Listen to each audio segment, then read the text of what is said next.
नमस्कार।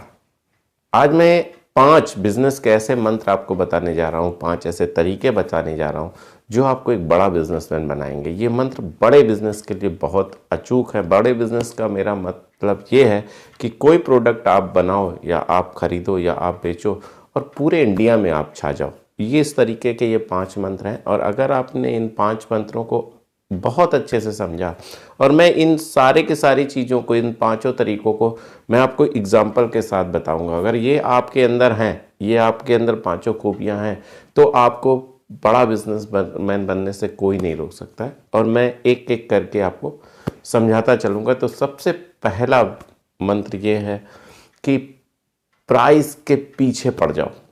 जिस चीज़ का भी आप बिजनेस करते हो, मान लीजिए आप एक छोटे से सेफ्टी शूज़ का बिजनेस करते हो। मैं एक शूज़ के एग्जांपल से चलता हूँ। तो अगर आप एक शूज़ का बिजनेस करते हो, देखिए जब आपको बड़ा बनना है ना, तो आपको एक चीज़ को पकड़ना होगा। आप सेफ्टी शूज़ का बिजनेस करते हो, उसमें भी कई वैरायटी होती हैं। मैं सब बड़ा बिजनेस की बात कर रहा हूँ, मैं छोटे की बात नहीं कर रहा हूँ। छोटे का मतलब रिटेलर या दुकानदार की बात नहीं कर रहा हूँ। अगर दुकान में आप सामान रखोगे तो आपको बहुत सारे सामान रखने होते हैं, बहुत हर चीज़ रखनी होती है रिटेल के जब आप बिजनेस करते हो। और जब आप इस पॉइंट ऑफ व्यू से सोचते हो कि मुझे पूरे इंडिया में अपना माल सेल करना है, तो फिर आप एक के पीछे लगते हो और एक में भी एक प्रोडक्ट के पीछे लगते हो। मैं समझाता हूँ आपको। अगर आपको प्राइमरी का टीचर या क्लर्क बनना है तो आपको कितनी परीक्षाएं देनी होती है। आपको मैथ की भी, साइंस की भी, जीके की भी, रीजनिंग भी, सारी की सारी चीज़ें आपसे पूछी जाती हैं, तब आपको एक क्लर्क बनाया जाता है। लेकिन जब आप किसी यूनिवर्सिटी के प्रोफेसर के लिए एग्ज़ाम देते हो तो नेट का एग्ज़ाम होता है, पीएचडी होता है। पीएचडी भी एक टॉपिक पे होती है, एक सब्जेक्ट के एक टॉपिक पे होती है और उस पर आपको अगर महारत हासिल होती है तो आप एक असिस्टेंट प्रोफेसर बनते हो, यानी एक प्रोफेसर बनते हो, जो कि जिसकी तनख्वाह एक क्लर्क की तनख्वाह से कहीं ज़्यादा होती है। तो आप आश्चर्य करोगे, यानी उसने तो हर चीज़ का एग्ज़ाम दिया था, हर चीज़, मैथ भी दी थी, इंग्लिश भी दी थी, जीके भी दी थी, रीजनिंग भी दी थी, तो उसकी तनख्वाह कम। और इसने तो सिर्फ एक सब्जेक्ट की एक चीज़ को पकड़ के एग्ज़ाम दिया था, तो इसकी तनख्वाह इतनी ज़्यादा क्यों? तो ऐसे ही होता है, जब आप किसी चीज़ के एक्सपर्ट बनते हो ना, तब उसकी कीमत बहुत अलग हो जाती है। तब आपको उसको एकदम अलग तरीके से ट्रीटमेंट किया जाता है। जैसे फिर से मैं एक एग्जांपल देता हूँ, जैसे एमबीबीएस अगर डॉक्टर है तो वो हर चीज़ का इलाज कर सकता है, लेकिन जो एक्सपर्ट हो जाते हैं, जैसे एमडी कर लेते हैं तो एक्सपर्ट हो जाते हैं, फिर वो आपको हर मर्ज का इलाज नहीं करते हैं। अगर वो हार्ट के एक्सपर्ट हैं तो आप उनको हड्डी का रोग दिखाओगे, कहेंगे सर आप कहीं और चले जाइए, हड्डी रोग के स्पेशलिस्ट के पास जाइए, मैं हार्ट देखता हूँ। फिर वो दूसरे का इलाज नहीं करेंगे, वो सिर्फ, लेकिन उनकी फीस बहुत अच्छी होती है, उनके पास मरीजों की संख्या बहुत होती है, एक साधारण एमबीबीएस। तो मैं यही बताना चाहता हूँ कि अगर आपको बड़ा बिजनेस करना है, अगर आपको पूरे इंडिया में अपनी मार्केट की छाप छोड़नी है, अपनी छाप छोड़नी है, तो आपको एक प्रोडक्ट के पीछे पड़ना होगा और उसके सबसे कम रेट पे आना है। दूसरा भी उदाहरण मैं दे देता हूँ कि जैसे आप अगर देखिएगा कि सेब कहाँ होता है तो आपके दिमाग में एकदम आएगा कश्मीर। अगर केसर की बात करें तो आपके दिमाग में क्या आएगा? कश्मीर। लेदर की बात करें तो आपके दिमाग में क्या आएगा? कानपुर। अगर हम बात करें ताले की तो आपके दिमाग में क्या आएगा? अलीगढ़। अगर हम बात करें आपसे कि कमल की तो आपके पास क्या है दिमाग में आएगा? पानीपत। तो क्यों आएगा? ऐसा क्यों हो रहा है? क्योंकि वो उस प्रोडक्ट के स्पेशलिस्ट है। यानी अगर पूरे भारत में किसी को अगर ये प्रोडक्ट लेना होगा तो वो वहाँ जाएगा। अगर सेब लेना होगा तो बड़े तादाद में अगर सेब लेना होगा तो वो कहीं तमिलनाडु या केरला के बड़ी मार्केट में तो मिल जाएगा, लेकिन वहाँ नहीं जाएगा, वो जाएगा कहाँ?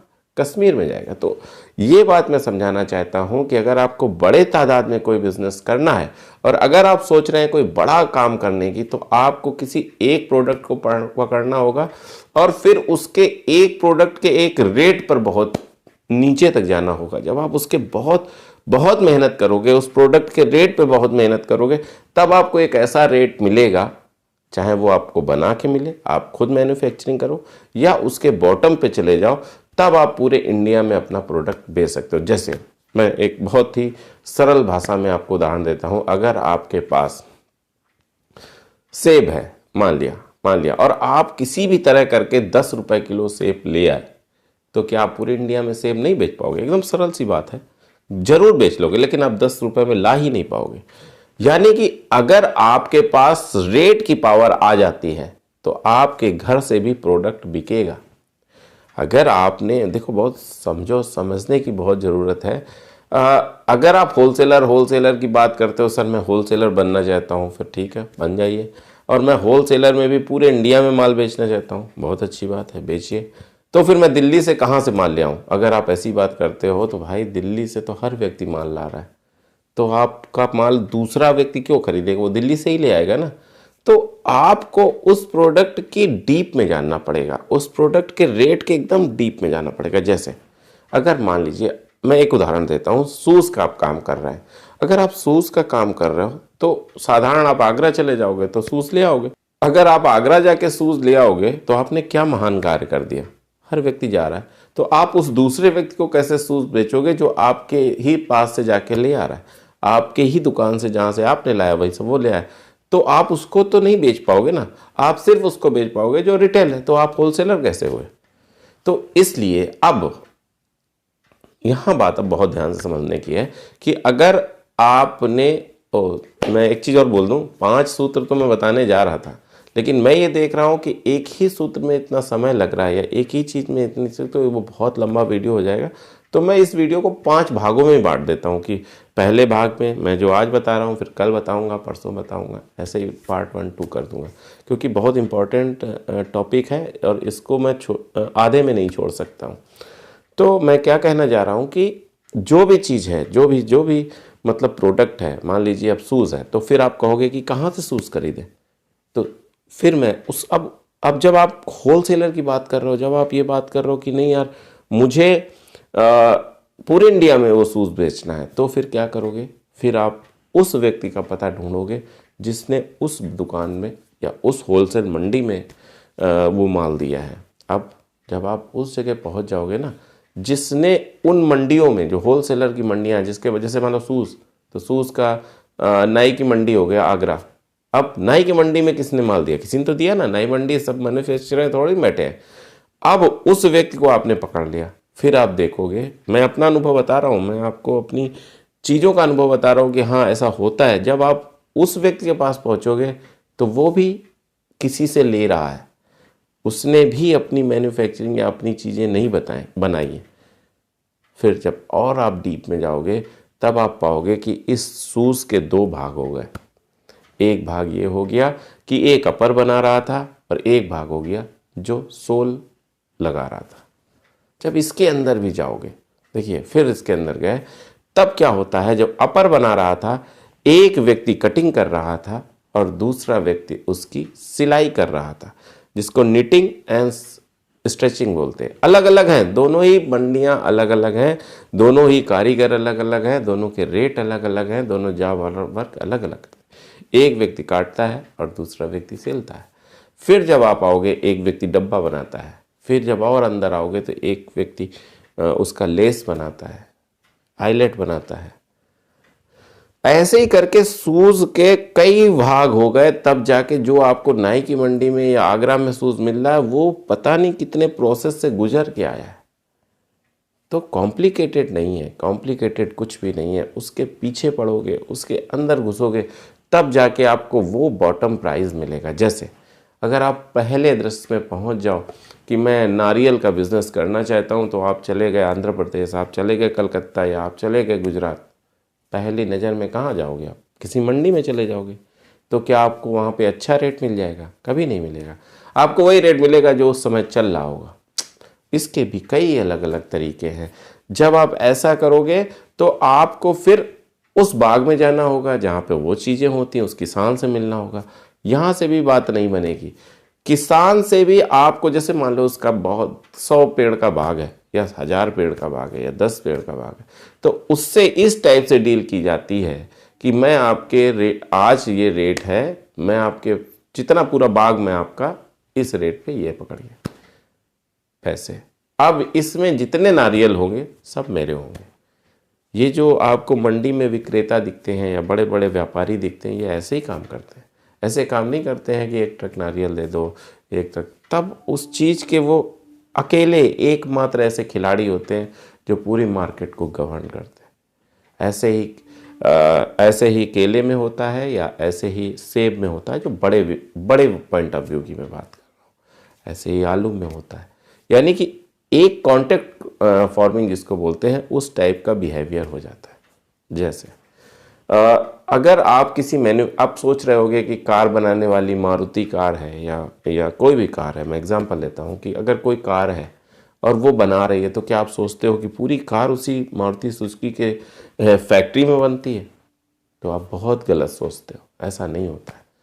या हुंडई बना रही है तो क्या नहीं नहीं नहीं, उस कार के या उस ट्रक के मैन्युफैक्चर, टाटा मैन्युफैक्चरिंग कर रहा है तो टाटा, मान लीजिए एक फिर से मैं उदाहरण देता हूँ, रुद्रपुर प्लांट की बात कर लेते हैं कि टाटा का रुद्रपुर प्लांट है जो रामपुर के पास है। तो क्या है कि क्या आप बताइए, तो आप सोच रहे हो कि पूरा ट्रक टाटा बना रहा है, ऐसा नहीं होता है। उसके सराउंडिंग में बहुत सारे वेंडर्स होते हैं जो उसके लिए कंपोनेंट बनाते हैं, वो उसी पे आश्रित होते हैं, उसी फैक्ट्री पे आश्रित होते हैं। तो मान लीजिए उसमें 1000 कंपोनेंट लगने हैं, कहीं नट, कहीं बोल्ट, गियर और बॉडी और कई सारी चीज़ें, axle, gears, gear box and so on, कई सारे कंपोनेंट। तो क्या करता है टाटा कंपनी, क्या करती है या कोई भी कंपनी, बड़ी कंपनी क्या करती है, अपने वेंडर्स क्रिएट कर लेती है और ये कंपोनेंट आप बनाओगे, ये कंपोनेंट आप बनाओगे, ये कंपोनेंट आप, ऐसे करके सारे के सारे लोगों से अलग अलग कंपोनेंट्स बनवाती है। और जो बहुत इंपॉर्टेंट होता है जैसे इंजन, क्रैंक, ये जो इंपॉर्टेंट चीज़ें होती हैं ये सिर्फ अपने यहाँ बनाती हैं। फिर सारे के सारे कंपोनेंट कलेक्ट करके अपने यहाँ असेंबल कर दिया जाता है और ट्रक या कार आपको बाहर आती हुई दिखती है। यानी कि मैं ये समझाना चाह रहा हूँ कि कोई भी चीज़, कोई भी आप सोच रहे हो इतनी बड़ी मैन्युफैक्चरिंग आप एक साथ हो जाता है, ऐसा तो नहीं होता है। लेकिन हाँ, उसके बॉटम प्राइस को लाने के लिए ही ये सब किया जाता है, क्योंकि अगर सारे कंपोनेंट वो अंदर बनाएंगे तो उस प्राइस को मीट नहीं, क्योंकि उनके कारीगर बहुत महंगे हैं। जो अंदर एक एक्सपर्ट काम कर रहा है टाटा में या मारुति में, तो उसके कारीगर इतने महंगे, रामदेव हैं या कोई भी है जिसकी बहुत ज़्यादा सेल हो रही है किसी प्रोडक्ट, मान लीजिए डाबर के च्यवनप्राश की बहुत ज़्यादा सेल हो रही है, तो क्या आप समझते हो कि सारा च्यवनप्राश वहीं बन रहा है? नहीं, कई सारे वेंडर्स उन्हीं की क्वालिटी, उन्हीं के प्रोडक्ट का माल बना रहे हैं, लेवल लग रहा है, बस क्यूसी चेक हो रहा है उस प्रोडक्ट के ऑनर की या रॉयल्टी। जब वो चेक कर लेते हैं, हाँ इस मेरे ही क्वालिटी का है, मेरे पास ला के फिर जाके वो प्रोडक्ट आगे आता है। तो मैं समझाना ये चाह रहा हूँ कि जिस दिन, और आप सिर्फ एक प्रोडक्ट पे काम करो, सिर्फ एक, अगर आप बड़ा बिजनेस करना चाहते हो, एक प्रोडक्ट के एक आर्टिकल को आपने अगर बॉटम प्राइस पे ला दिया तो आप एक बड़े बिजनेसमैन बन पाओगे, आसानी से बन जाओगे। लेकिन आपको एक प्रोडक्ट पे मेहनत करनी होगी। पहले उस प्रोडक्ट को सेलेक्ट कीजिए और फिर उस पर इतनी मेहनत कीजिए उसके बॉटम प्राइस को लाने के लिए कि किसी भी तरह से आप उसके अंदर से अंदर घुसिए और उसका वो प्राइस लेके आइए कि अब इसके बाद इंडिया में आपसे बेहतर प्राइस किसी के पास ना हो उस क्वालिटी के प्रोडक्ट का। तो आप बताइए कि आपको इंडिया में सेल करने से कौन रोक सकता है? अच्छा, मैं एक और उदाहरण देता हूँ, फिर उसके बाद अपनी बात को ख़त्म करूँगा। अंबानी कम्युनिकेशन में आए, सबसे पहले उन्होंने अगर कम्युनिकेशन के बारे में सोचा तो फिर ये सोचा, यार चलो ऑप्टिकल फाइबर कौन बना रहा है, मैं ही बना लेता हूँ। टावर के लिए आयरन कौन बना रहा है, मैं ही बना लेता हूँ। जब उन्होंने सब कुछ बनाना स्टार्ट कर दिया, उसके रॉ मटेरियल को बनाना स्टार्ट कर दिया, उसके पीछे चले गए, तो बताइए उनका कंपटीशन कौन करेगा? अगर किसी दूसरी कंपनी को, दूसरी कम्युनिकेशन कंपनी को ऑप्टिकल फाइबर खरीदना है, केबल खरीदना है, तो वो टाटा रिलायंस से लेगी। तो जब सब कुछ रिलायंस से लोगे तो आप बताओ कि उस रिलायंस का प्रोडक्ट के बराबरी आप कैसे कर पाओगे? इसीलिए सारी कंपनियां लगभग उससे डिफीट खा जाती हैं, क्योंकि वो बॉटम प्राइस पे आ गया है। ऐसे ही मैं आपको समझाना चाह रहा हूँ कि किसी भी प्रोडक्ट का आप जब इतनी एक्सरसाइज कर लो, उसके पीछे तक चले जाओगे, तब आपको एक बॉटम प्राइस मिल जाएगा कि इससे नीचे इंडिया में आपसे बेहतर कोई नहीं बेच सकता है। तब आप उस प्रोडक्ट के इंडिया के राजा बन जाओगे। फिर आप उस प्रोडक्ट को पूरे देश में कहीं भी बेचो, आप कोई घर में बैठ के भी आपके यहाँ से कोई माल ले जाएगा। तो मैं जो समझाना चाहता था, आई थिंक आपको समझ में आया होगा। अगर नहीं समझ में आया तो आप कमेंट करो। मैंने सोचा था कि मैं 5 पॉइंट बताऊंगा, लेकिन शायद एक ही पॉइंट इतना ज़्यादा लंबा हो गया है कि अब नेक्स्ट वीडियो में मैं अगला पॉइंट बताऊंगा। मुझे लगता है ये पॉइंट बहुत इंपॉर्टेंट था आपके लिए कि प्राइस के पीछे पड़ जाओ, बिजनेस का सबसे बड़ा फंडा है प्राइस के पीछे पड़ जाओ और उस प्राइस को जब तक पा ना लो तब तक जुनून की हद तक लगे रहो। ये पहला नियम है, ये पहला सूत्र है अगर आपको बड़ा बिजनेसमैन बनना है। अब मैं बड़े की बात कर रहा हूँ, ये 5 वीडियो बड़े बिजनेसमैन की बात करूँगा। अगर आपको बड़ा बिजनेसमैन बनना है तो आपको प्राइस गेन करना होगा, प्राइस पे जीत हासिल करनी होगी और प्राइस के लिए बहुत ज़्यादा उस प्रोडक्ट के अंदर तक जाना होगा, उस प्रोडक्ट की बारीकियों को समझना होगा। मुझे लगता है कि मैं आपको बातें समझा पाया हूँगा, मैं अपनी बात आपको प्रेजेंट कर पाया हूँगा। अगर कोई डाउट है तो आप कमेंट्स करके पूछ सकते हो, मैं ज़रूर आंसर दूंगा। मैं मोस्टली कमेंट्स का आंसर देता हूँ, थोड़ा टाइम लग सकता है लेकिन मैं आंसर देता हूँ। अगले वीडियो तक मैं आपसे विदा चाहता हूँ। मैं 5 आइडियाज़, मैं 5 सूत्र आपको ज़रूर बताऊँगा, लेकिन ये वीडियो लंबा हो रहा है इसलिए मैं इसको अगले वीडियो में शिफ्ट करता हूँ। तब तक मैं आपसे विदा चाहता हूँ। नमस्कार।